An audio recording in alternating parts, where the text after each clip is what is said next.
Assalamualaikum warahmatullahi wabarakatuh.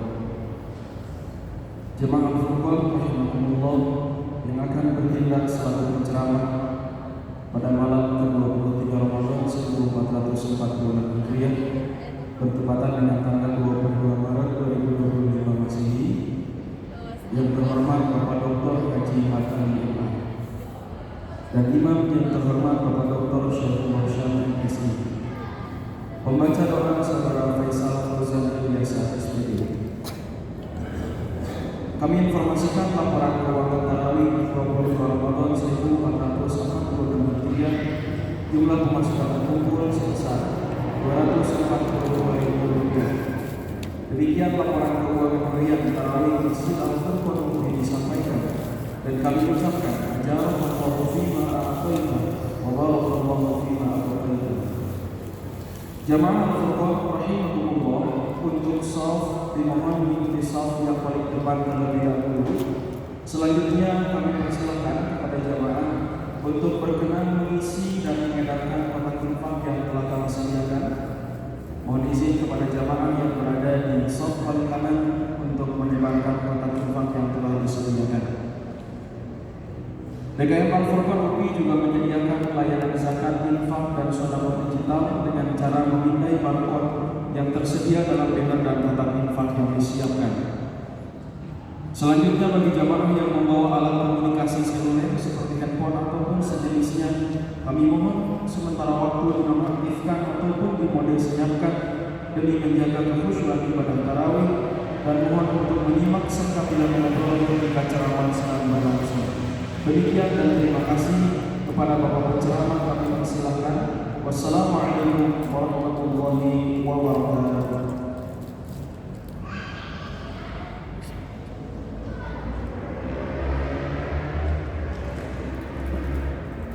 Bismillahirrahmanirrahim. Assalamualaikum warahmatullahi wabarakatuh. Alhamdulillah, salatu wassalamu ala rasulillah wa la hawla wa la quwwata illa billah wa ba'd. Hadirin kaum muslimin muslimat, jemaah Isya, jemaah tarawih rahimahumullah. Saya satu saat dikejutkan oleh satu firman Allah Subhanahu wa taala yang menghentak. Surat An-Nisa ayat Surat Al-Furqan ayat 30. A'udzubillahi minasyaitonir rajim. Qala Rasul ya Rabbi inna qawmi ittakhadhu Qur'ana mahjura. Subhanallah.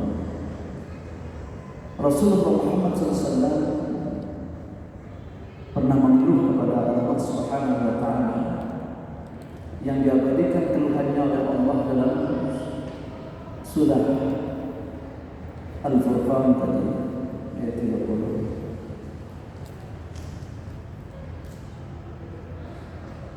Qala Rasulullah SAW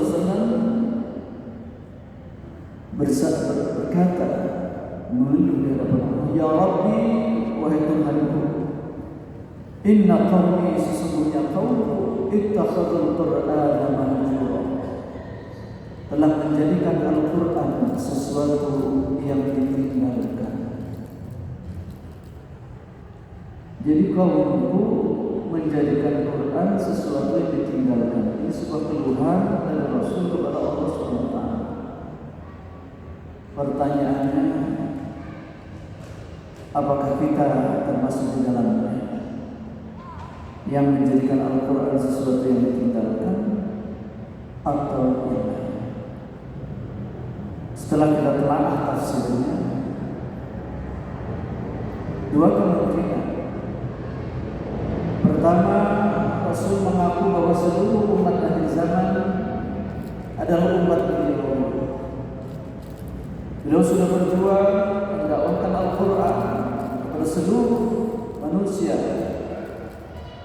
tapi ternyata tidak semua menerima. Ada yang mereka menerima, mengimani Al-Quran, mengamalkan Al-Quran, menolak sama sekali, bahkan memusuhi Rasulullah dan tidak mau hidup dengan Al-Quran. Itulah tafsiran pertama. Dengan tafsiran ini barangkali kita selamat, tidak termasuk yang dikeluhkan oleh Rasulullah. Tapi tafsiran yang kedua, boleh jadi adalah umat Islam juga, termasuk kelompok yang meninggalkan Al-Quran. Ketika seperti apa? Ditelaah tafsirnya, ternyata boleh jadi umat yang sudah mengaku muslim pun dipandang meninggalkan Al-Quran. Ketika apa? Ada 3 atau 4 kriteria mahjuran dari kata hijr, meninggalkan. Pertama, orang yang meninggalkan Al-Quran, kata sebagian ulama, adalah hijru sima'ihi wa qira'atihi. Tidak mau mendengarkan Al-Quran, tidak mau membaca Al-Quran. Ketika Al-Quran didengarkan, terasa bisik. Jangan keras-keras kalau baca Al-Quran. Jangan lama-lama kalau baca Al-Quran. Jangan baca Al-Quran gandeng. Padahal muslim. Wahajat waktu tidak mau membaca Al-Quran, malas baca Al-Quran. Belajar Al-Quran tidak mau, sehingga tidak bisa membaca Al-Quran. Padahal dia muslim. Itulah umat yang meninggalkan Al-Quran. Pertama adalah hijru sima'ihi, ogah mendengarkan Al-Quran, alergi mendengarkan Al-Quran. Yang kedua, tidak suka membaca Al-Quran, malas. Kalau yang lain dibaca, Quran dibaca, buku-buku dibaca, tapi Quran malas membacanya. Mudah-mudahan yang ini kita tidak. Dan alhamdulillah selama Ramadan kita terus baca Al-Quran. Kita terus mendengarkan para ulama, para qari baca Al-Quran, kita simak. Alhamdulillah. Dengan kriteria ini kita tidak termasuk yang meninggalkan Al-Quran. Tapi ada lagi kriteria yang kedua. Hijru tahkimihi wa tahakkum ilaihi. Tidak mau menjadikan Al-Quran sebagai sumber hukum dalam mengambil keputusan-keputusan, baik urusan pribadi, urusan bermasyarakat, termasuk bernegara.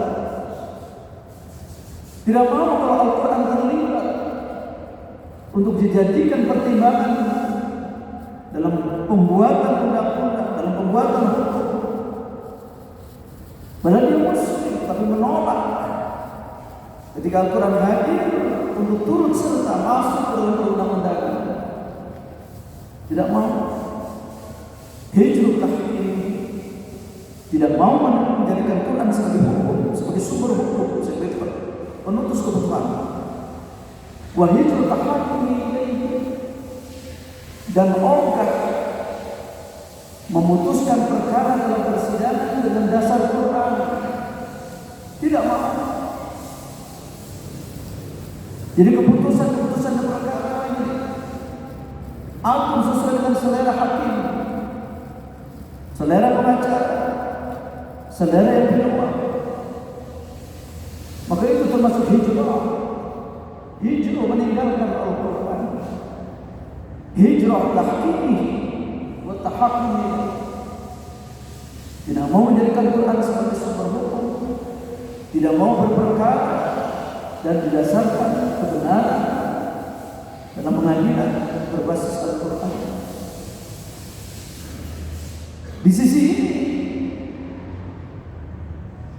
kita selamat tidak? Kita apa? Kita meninggalkan itu. Tapi alhamdulillah para pejuang konstitusi kita sudah mati-matian untuk memasukkan syariah Islam dalam perundang-undangan, sekalipun belum sepenuhnya. Tapi paling tidak kita terus dorong para anggota dewan, para pemimpin untuk menghadirkan Al-Quran dalam pengambilan keputusannya. Sebab kalau tidak, kita khawatir termasuk ya ittakhadul Quran mahjura. Jadikan Quran sesuatu yang ditinggalkan dalam kehidupan. Di sini barangkali perjuangan kita harus terus. Satu saat dulu seorang mantan kepala ketua MK ya, Ramban pernah dengar Hamdan Sultan.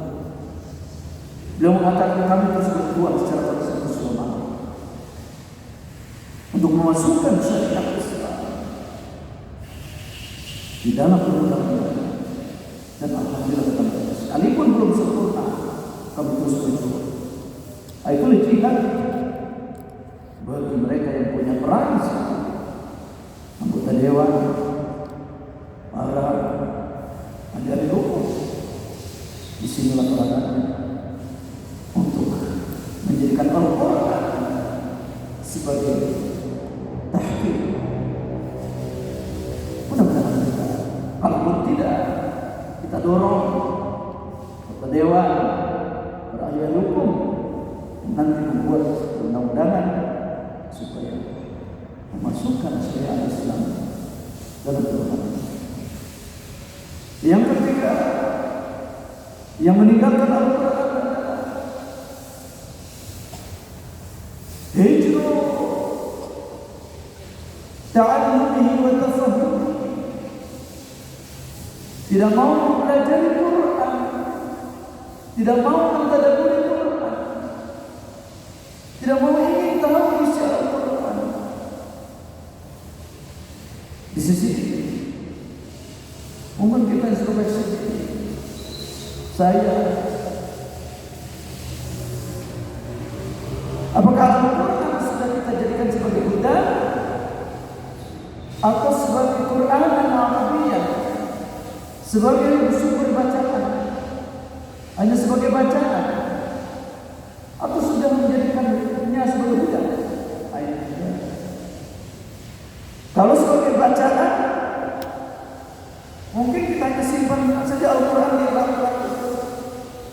di rak Al-Quran, baru kita baca, kita menunggu azan, kita baca, hanya sebagai ibadah, orientasinya ibadah, membaca Al-Quran, mengulang-ulang Al-Quran, menghafal Al-Quran. Ketika ditanya untuk apa mengatakan Al-Quran selama Ramadan ini, jawabannya untuk dapat pahala. Tidak salah. Memang begitu. Salah satu mukjizat Al-Quran, salah satu definisi Al-Quran adalah suatu bacaan yang ketika dibaca menjadi bernilai baik. Benar. Man qara'a harfan min kitabillah falahu hasanatun wal hasanatu bi 'ashri amsalha. La aqulu alif lam mim harf, walakin alif harfun wal lam harfun. Kata Rasul, barang siapa membaca satu huruf dari Alkitab Al-Quran, maka dia dapat satu kebaikan dikalikan 10, menjadi 10 kebaikan.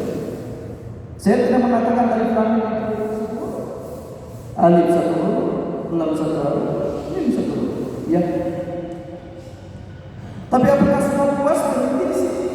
Soalnya. Kadang-kadang kalau ditanya sudah berapa kali teks Al-Quran, rata-rata hampir setiap tahun saya menghatamkan satu Al-Quran setiap tahun. Setiap tahun ada yang 2 kali khatam Al-Quran. Ketika ditanya sudah berapa kali khatam tafsir terjemah Al-Quran, jawabannya rata-rata Belum.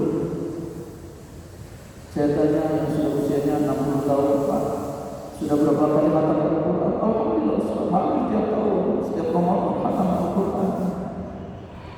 Saya tanya, sudah berapa kali khatam membaca tafsir Al-Quran, teks, terjemah Al-Quran, tafsir Al-Quran?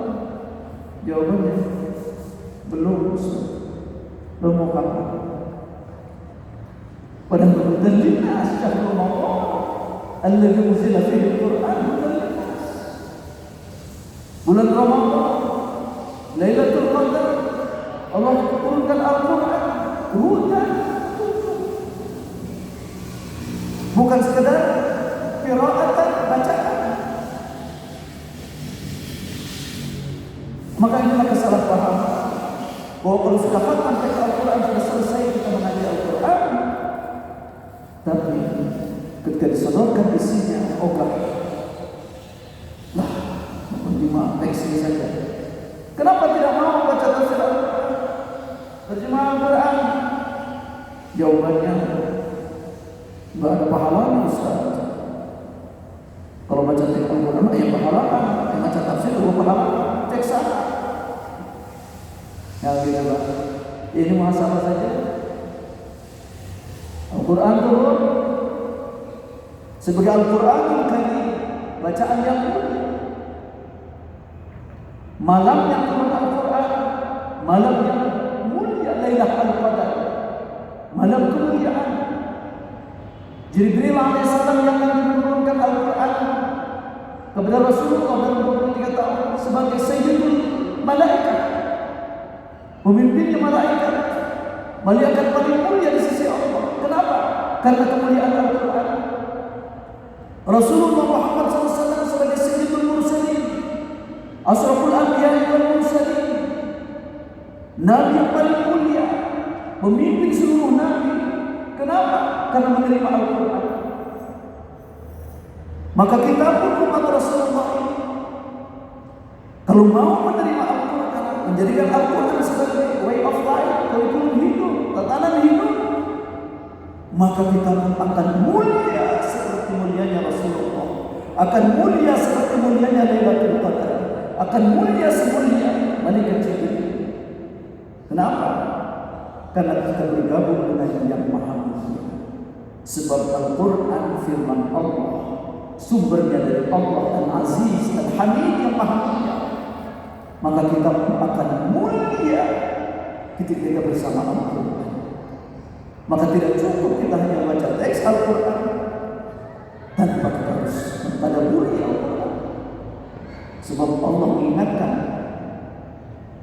kitabun anzalnahu mubarakun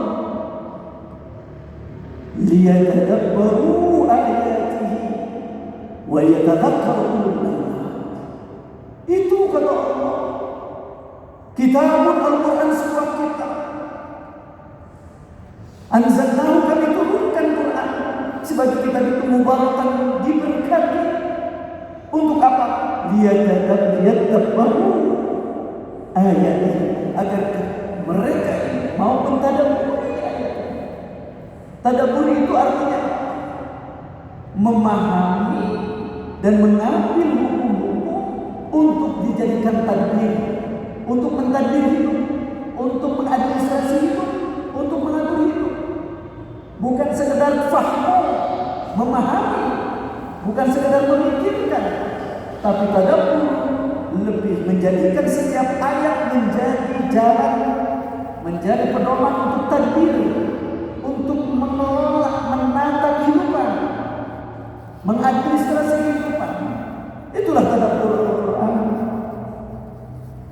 Maka dengan tadabbur inilah kita akan mulia, karena Al-Quran kita coba menjadi tadbir, penata, pengelola kehidupan kita, baik sebagai pribadi maupun sebagai makhluk sosial, maupun sebagai makhluk bertuhan, hubungan kita dengan Allah SWT.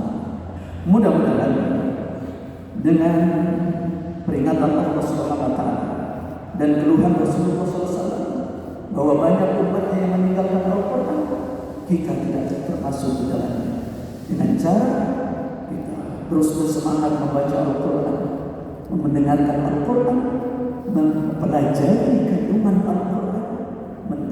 boleh menjadikannya sebagai takdir kita dan tahkim. Jadikanlah Al-Quran sebagai sumber hukum dan berbagai keputusan hidup kita, baik dalam urusan-urusan kecil kita maupun urusan-urusan yang besar.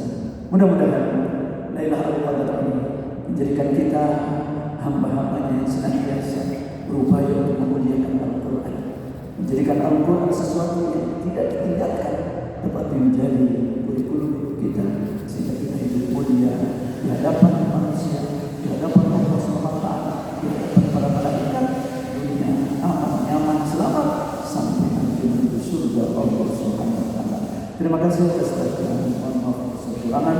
Aku berkata wa astagfirullah wa lakum wa rahmatullahi. Assalamualaikum warahmatullahi wabarakatuh. صلوا سنة التراويح ركعتين